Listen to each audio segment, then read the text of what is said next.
Comment చేస్తే మమ్మల్ని ఏదో టీవీలో చూపిస్తారనుకుంటే ఐఎమ్ సారీ, దానికి మేమేం చెప్పలేం. ఇప్పుడు ఆ రోజు చాలా ఆయన ఫన్నీగా, మీరు ఒకసారి కామెంట్ చూడండి, ఆ కామెంట్ చేస్తున్నప్పుడు ఆయన కూడా నవ్వుతూ అన్నాడు ఆ మాట. జనరల్ గా అనుకుంటారు కదండి దిశలో అనేది జనరల్ కామన్ గా వాడేటటువంటి ఒక పదం అది. ఏదైనా తెలంగాణ కానీ ఏపీలో కానీ జనరల్ గా అంటుంటారు. సో ఇంతకు ముందు జరిగిన పరిణామాలు చాలా ఉన్నాయి కదా. క్షమాపణలు కోరాలి అంటే మేము వాళ్ళని కొన్ని లక్షల సార్లు క్షమాపణ కోరాలి. తెలంగాణ ఇవాళ మాట్లాడే లీడర్లందరినీ వీళ్ళు ఎన్ని కామెంట్లు చేశారు వీళ్ళు? అదేమంటే స్టార్టింగ్ లో పాయింట్ చెప్పారు, ఒకవేళ టీవీలో కనిపించాలని ఈ విధంగా చేస్తే చెప్పలేమని చెప్పి కామెంట్స్ చేస్తుంది అంటే ఇది తప్పు అని చెప్పి అడుగుతోంది మినిస్టర్స్ కి ప్రత్యేకంగా మీడియా ఫోకస్ కావాలంటారా వెంకటేశ్వరరావు గారు? ఏమో మేబీ అక్కడ ఉందామే వాళ్ళు ఇప్పుడు డైవర్ట్ చేయడానికి. ఇప్పుడు అదే నథింగ్. అప్పుడు అక్కడ అదే పాయింట్ ఇటు పక్క అప్లై చేస్తే అగ్రీ చేస్తారా? ఎందుకు మాకేముంది, మేము మా ప్రాంతంలో కానీ పరిశీలించాం కదా. పరిశీలిస్తూ మాట్లాడినటువంటి ఒక ఫన్నీగా ఆయన కూడా నవ్వుతూ అన్నాడు. ఏమో ఇట్లా వాళ్ళు ఎప్పుడూ అనేవాడు కదా రకరకాలుగా. అప్పుడు మేమేదో చూపోతున్నామని రకరకాల కామెంట్లు వాళ్ళు ఎప్పుడు చేసినప్పుడు మేము ఎప్పుడు మాట్లాడలేదే. వాళ్ళు బూతులు తిట్టారా, యాగీ చేశారా ఎవరు తెలీదు. ఇవాళ మాట్లాడే పెద్దలకు తెలీదా, లేదంటే మీలాంటి మీడియాలో ఉన్న మీకు తెలీదా? సరే వాళ్ళు ఏది మాట్లాడే మా ఆత్మగారు మా వజ్రకం మా భాష ఎట్లాగుంటుంది అంటే వాళ్ళు తిట్టి కూడా మేము ఇంట్లాగా అది సార్ మేము ఇంట్లాగా మాట్లాడతామని వాళ్ళు సర్దుకుంటారు. కానీ మేము ఎప్పుడు దాని గురించి పట్టించుకోవాలి, ఏనాడు పట్టించుకోవాలా. ఎస్ వాళ్ళు ఏదో చేసుకున్నారు, వాళ్ళు విడిపోవడం కూడా విడిపోయారు, అయిపోయింది. ఇవాళ అక్కడ జరిగిన దానికి ఆయన కొంత ఫన్నీగా ఏమో దిష్టి తగిలిందేమో, వాళ్ళు ఎప్పుడు కూడా పచ్చగా ఉంది మీరే తీసుకుపోతున్నారు అంటూ ఉంటారు కాబట్టి ఏమో తగిలిందేమో అని ఫన్నీగా ఒక రకమైనటువంటి ఫన్నీగా ఆయన కూడా నవ్వుతున్నాడు. వినండి ఒకసారి. ఆయన పక్కన పెట్టి 2 times 3 or 4 times ప్లే అయిందండి. ఏం మాట్లాడారో ఎట్లా మాట్లాడారో 4 times ప్లే చేసాము, విన్నాము, పార్టిసిపేట్ చేసిన వాళ్ళు విన్నారు, ప్రేక్షకులు విన్నారు. దాంట్లో ఆయన అన్నది ఏంటి ఒకసారి అర్థం చేసుకోండి. ఆయన ఫన్నీగా అన్నాడా లేకపోతే సీరియస్ గా అన్నాడా, దాన్ని ఏమన్నా నిజంగా వాళ్ళ దిష్టి అయింది అన్నాడా? అది కాదు కదా. ఇట్లా పద్దాక వాళ్ళు అంటుంటారు కాబట్టి ఏమో తగిలిందేమో అనే పదం వాడిన దానికి అంత రియాక్షన్ ఏంటి? అదే పొలిటికల్ ఇష్యూ కాదు అది పొలిటికల్ ఇష్యూ కాదు, పొలిటికల్ కామెంట్ కాదు కదా అది. దానికి అందరూ వీళ్ళు క్షమాపణ చెప్పమో లేదా సినిమా రాయడమో తిరగడమో. నేను ఒకటే మాట చెప్పదలుచుకుంటున్నానండి. అన్నారు కదా, నేను ఒకటే విషయం నవ్వుకుంటున్న దాన్ని కూడా మీరు ఏదో చేస్తున్నారు. నుమాన్ గారు ఫస్ట్ మీకు తెలంగాణ ఉద్యమం ఎందుకు జరిగింది, తెలంగాణ ఆత్మ బలిదానాలకు గల కారణం ఏందో మీరు తెలుసుకోండి. Brother don't deviate. నేను గాలి వెంకటేశ్వరరావు గారికి ఒకటే మాట చెప్తున్నా, ఒకటే సూచన చేస్తున్నా మిత్రమా. కాంగ్రెస్ పార్టీ నుంచి ఏఐసిసి నుంచి ప్రతినిధి నుమాన్ గారు మిమ్మల్ని అడుగుతున్నారు. ఒక నిమిషం వినండి, క్వశ్చన్ ఏంటో వినండి. నేను ఒకటే మాట అంటున్నాను, నేను ఒకటే సూచన చేస్తున్నాను మిత్రమా. మీరు ఏదైతే అన్నారో మా పవన్ కళ్యాణ్ గారు చాలా ఫన్నీగా చాలా లైటర్ వేన్ లో చెప్పారు అని చెప్పేసి మీరు ఏదైతే మాట అంటున్నారో దానివల్ల 4 కోట్ల తెలంగాణ ప్రజలకి ఇక్కడ మాకు ఇబ్బంది కలిగింది, మాకు క్షమాపణ చెప్పాలి అని చెప్పేసి మా రెస్పాన్సిబుల్ చైర్ లో ఉన్నటువంటి మంత్రివర్గ సభ్యులు అంటున్నప్పుడు నైతిక బాధ్యత వహించి మీరు క్షమాపణ కోరాలి అని చెప్పేసి మీరు ఆయన గారికి చెప్పండి. నేను ఒకటే విషయం చెప్తున్నాను, ఎవరి మనోభావాలతో ఆడుకోవాల్సిన అవసరం లేదండి. ఇష్టం వచ్చినట్టు మీరు తెలంగాణ ప్రజల మీద, తెలంగాణ ప్రజానికం మీద అవాకులు చవాకులు పేలితే మాత్రం ఊరుకోవడానికి ఎవరు లేరు. మీరు ఒకవేళ నిజంగానే ఫన్నీగా చెప్పుంటే, లైటర్ వేన్ గా చెప్పుంటే, you please tender and apology చెప్పండి, తప్పేముందండి. నేను చాలా లైటర్ వేన్ లో చెప్పాను, దానికి ఇంకో రకంగా తీసుకున్నారని చెప్పేసి చెప్పండి. ఎందుకు చెప్పడం లేదండి? ఎంత టైం పడుతుందండి విద్వేషాలను రెచ్చగొట్టడం? ఎవరు సార్ మిమ్మల్ని అడిగినా తెలంగాణలో ఏ ప్రజలు అడిగారు మిమ్మల్ని? ఏ ప్రజల మనోభావాలు దెబ్బతిన్నది మీలాంటి లీడర్లు కొంతమంది తప్పితే ఎవరు మనోభావాలు ఎవరున్నారు సార్? అది నేను అంటే మీద దాడి చేస్తాం, తెలంగాణలో తిరగనివ్వం చెప్తున్నా. నేను తెలంగాణలో తిరగనివ్వం, తెలంగాణలో తిరగనివ్వం. తెలంగాణలో ఇష్టం వచ్చినట్టు చేస్తాం.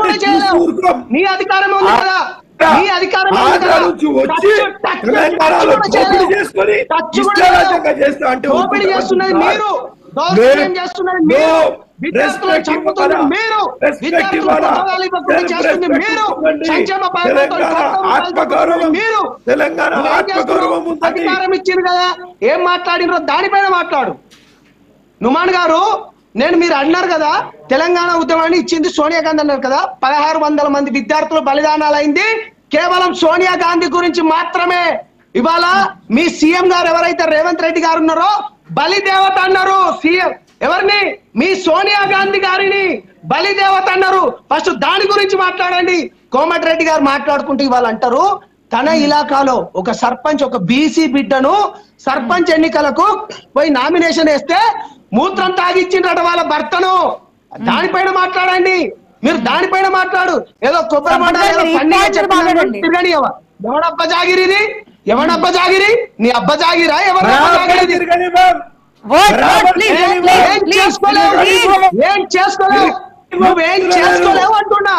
నీకు ఏమాత్రం దమ్ము ధైర్యం ఉన్నా mister Numanji, mister Numanji, mister Numanji, mister Numanji, mister Numan ji कैसे बात कर रहे हैं? एक बार आपको बात को एक बार समझ करके बात कर लो. कुछ भी नहीं करता तुम कुछ भी नहीं करेगा, तुम कुछ भी नहीं करेगा जी. अरे बीसी वालों को तुम क्या कर रहे हैं पहले वो समझ लो जी. కోమటిరెడ్డి ఏమంటున్నాడు? ఫస్ట్ దాని గురించి మాట్లాడు. నువ్వు జీవో 29 మాట్లాడు. సినిమా ఇక్కడ ఆడే అవకాశం ఉంటుందేమో. క్షమాపణ చెప్పకపోతే కనుక ఇక్కడ సినిమా కూడా యాజ్ ఎ మినిస్టర్ గా చెప్తున్నా అంటున్నారు. యాజ్ ఎ మినిస్టర్ గా అంటే ఏంది? అలా కాంగ్రెస్ రాజ్యాంగం నడుస్తుందా? భారత రాజ్యాంగం నడవట్లేదా? కాంగ్రెస్ రాజ్యాంగం నడుస్తుందా? ఏంది? ప్రజలను భయభ్రాంతులను చేస్తారా? వీళ్ళు కావాలా? సంపత్ గారు వెంకటేశ్వర గారు ఫోన్ లో ఉన్నారు. ఇద్దరు మాట్లాడే క్లమ్సీ ఏం అర్థం కాదు. ఒక్క నిమిషం సంపత్ గారు వెయిట్ చేయండి. వెంకటేశ్వర గారు చెప్పండి.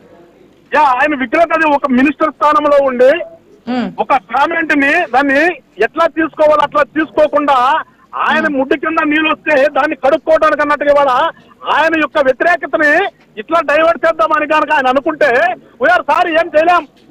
రెండు రాష్ట్రాల మధ్య విభేదాలు రెచ్చగొట్టే విధంగా మాట్లాడుతున్నారు అంటున్నారు. ఇంకా అదే వస్తుంది. ఏం లేదు, వాళ్ళు శుభ్రంగా ఉన్నారు, మేము ప్రశాంతంగా ఉన్నాం. అన్నదమ్ముల వల్ల వాళ్ళు ఎట్లా మాట్లాడతారో మేము అట్లా ఉన్నాం. కానీ ఇంకా కూడా విడిపోయినప్పటికీ కూడా ఏదో దీన్నే ఇంకా వాళ్ళు లైఫ్ టైం ఇక ఆంధ్రాన్ని చూపించాలి అని అనుకుంటే వాళ్ళ దౌర్భాగ్యం అది. ఏదో మేము తిరగనము రానము అంటే ఇక్కడ మేమేమి అంత ఇదంటారే మేమేం ఒక చిన్న పాయింట్ పీస్ఫుల్ గా మాట్లాడదాం. ఒక నిమిషం. గతంలో అనేక సందర్భాల్లో మాట్లాడుతున్నప్పుడు ఇప్పుడు కూటమి ప్రభుత్వంలో ఉన్నటువంటి నాయకులే పక్క రాష్ట్రం తెలంగాణ చూడండి ఏ విధంగా డెవలప్ అవుతుందో, పక్క రాష్ట్రం తెలంగాణ చూడండి ఏ విధంగా ధనిక రాష్ట్రం, ఈ విధంగా మాట్లాడుకుంటూ వచ్చారు కదా. అప్పుడు దిష్టి దగ్గర మేము ఇట్లా అయిపోయామంటే అగ్రీ చేస్తారా?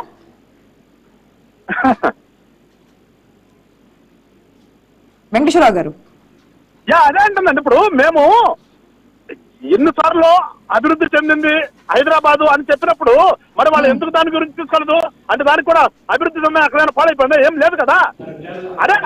అదే మనం ఒక కామెంట్ అండి. ఇవాళ దిష్టి అనేది ఇవాళ వచ్చిన పదమాట చెప్పండి, మీరు చెప్పండి. జర్నలిస్ట్ గా మీరు చెప్పండి. అది తరతరాల నుంచి వాడుతున్నటువంటి ఒక పదం అది చంద్రబాబు అంటుంటారు. అది సరదాగా కూడా ఇద్దరు ఫ్రెండ్స్ మధ్యలో కూడా అరే నువ్వేమన్నా మాట్లాడమాకరా నాకు దిష్టి కూడా కామెంట్ అది అట్లా అనుకునేటటువంటి ఒక పదం.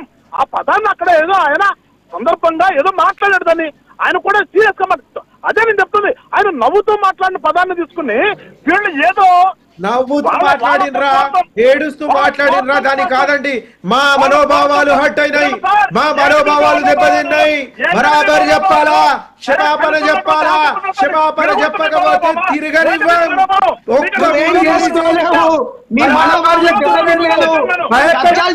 రాజకీయ నాయకులు అన్నారు నువ్వు ఎంత గొంతు దించుకున్న తెలంగాణ ప్రజలకు తెలుసు. తెలంగాణ ప్రజలు మొత్తం వింటున్నారు. నువ్వు వినాలా, చెయ్యాలా, పొయ్యాలా అంటే కాదు. నుమాన్ గారు you should be understand what he said. Pawan Kalyan గారు అనేది తెలుసుకోకుండా మీడియా ముందు వచ్చి ఏదో మొత్తుకునేటట్టు కాదు. ఫస్ట్ తెలంగాణ ప్రజలకు మీరు ఏం చేస్తున్నారో దాని గురించి మాట్లాడండి. ఇవాళ తెలంగాణ ప్రాంతంలో ఏం సంక్షేమ పథకాలు చేస్తున్నారో దాని గురించి మాట్లాడండి. ఇవాళ ఆడవాళ్ళ బిడ్డలు ఏం చేస్తున్నారో దాని గురించి మాట్లాడండి. మీ ఆరోగ్యాన్ని పథకాలు ఎటుపోయినా దాని గురించి మాట్లాడండి. వెంకటేశ్వర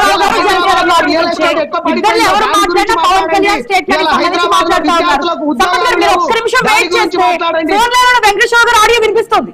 ఇద్దరు మాట్లాడితే ప్రజలకైనా అర్థం కావాలా? సంపత్ గారు ప్లీజ్ ఒక్క నిమిషం ఓపిక పట్టండి, మీకు ఛాన్స్ ఇస్తాను. ఇద్దరు మాట్లాడుతూ ఉంటే నుమాన్ గారు క్వశ్చన్ చేసిన మాట్లాడుతుంటే మేము ఎట్లా ఛాయిస్ పడతాం మేడం? కానీ తెలంగాణ, నేను ఒక తెలంగాణ బిడ్డగా తెలంగాణ ఉద్యమకారులు మాట్లాడుతున్నా.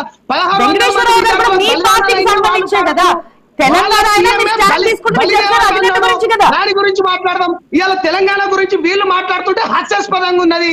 ఇవాళ వీళ్ళు మాట్లాడేది దగ్గర 8-10 సంవత్సరాలు ఉద్యమం చేపించి 1600 మంది విద్యార్థుల బలిదానాలు కారకుల వీళ్ళ కాంగ్రెస్ వాళ్ళ మాట్లాడేది. ఇవాళ కాంగ్రెస్ వాళ్ళకి చిత్తశుద్ధి ఉందా? వాళ్ళ సీఎం గారు మాట్లాడేది మాట్లాడదాం. సారీ, తెలంగాణలో కాంగ్రెస్ ప్రభుత్వం గవర్నమెంట్ ఫామ్ చేసిన తర్వాత ఈ 6 గ్యారంటీలు 420 హామీలు ఏం చేశారు ఏం చేయలేదు అనేది తెలంగాణకు సంబంధించి ప్రత్యేకంగా మాట్లాడదామంటున్నా.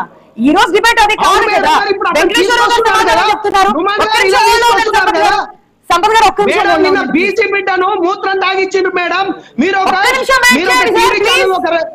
ప్రొఫెషనల్ సోమటిరెడ్డి గారు ఏ విధంగా అంటారు? మీరు భారతదేశంలో రాజ్యాంగం ఏమైనా రచించిండ్రా? వీళ్ళకి ఏమైనా అబ్బాస్ వస్తా? వీళ్ళకు వరకు 5-6 సార్లు అదే పాయింట్ చెప్పారు. టాపిక్ రండి. ఈ రోజు జరిగిన టాపిక్ ఏంటి, ఇప్పుడు జరుగుతున్నటువంటి ఇష్యూ ఏంటి, ఇంతలో మంత్రులు కూడా స్పందించాల్సిన అవసరం ఏంటి అనే దాని గురించి మాట్లాడుతున్నాం. సంక్షేమ పథకాలు ఏం చేశారు ఏం చేయలేదు తెలంగాణ స్టేట్ కి సంబంధించిన సెపరేట్ గా మాట్లాడదాం. మాట్లాడుతూనే ఉన్నాం కూడా. ఒక్క నిమిషం సంపత్ గారు, మీరు ఒక్క నిమిషం వెయిట్ చేస్తే ఈ రోజు తీసుకున్న టాపిక్ సంబంధించి వెంకటేశ్వరరావు గారు కూడా క్లారిటీ ఇస్తున్నారు. మీరు అదే జనసేన పార్టీ, ఆయన అదే జనసేన పార్టీ, ఇద్దరు అర్థం క్లమ్స్ అయిపోయి ఏం అర్థం కాదు. వ్యూవర్స్ కి అర్థం కావాలి కదా అసలు ఎందుకు పవన్ కళ్యాణ్ కామెంట్ చేశారు. కామెంట్ చేయడానికి రీజన్